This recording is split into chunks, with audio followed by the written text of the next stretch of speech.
Assalamualaikum warahmatullahi wabarakatuh. Wilujeng enjing kasadayana. Sim abdi Muhammad Ibnu Fariza. Dina kesempatan anu mulia ieu bade ngadongeng hiji carita dina aksara Sunda. Nyaeta ceritana Lutung Kasarung. Mugia dongeng ieu tiasa dipikaresep ku sadayana. Soreng janten pikawuruk kahirupan urang. Pada zaman baheula di hiji karajaan aya putri anu kacida bageurna, ngaranna Purbasari.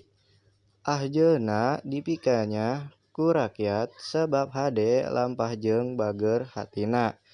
Tapi aya nu syirik, nyaeta dulurna sorangan, anu ngaranna Pulbalarang.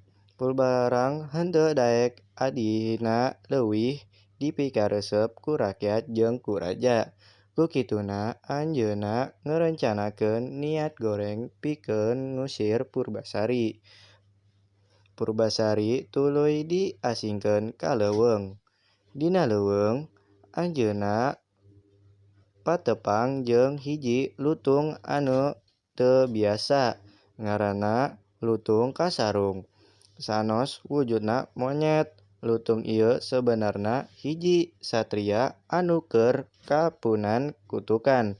Lutung Kasarung sok nulungan Purbasari, masihan kadaharan jeung ngajaga ti sagala bahaya. Kusabab pitulungna kahirupan Purbasari jadi leuwih hade. Tungtungna kalakuan goreng Purbalarang kabuka, sarta Purbasari balik deui ke karajaan. Kalayan ditembongan bareng ku Lutung Kasarung anu wujudna balik deui jadi kasatria gagah. Purbasari jadi ratu anu bijaksana, sedangkeun Pulbalarang meunang gajaran tina kalakuan gorengna. Mungkin cukup sekian cerita abdi.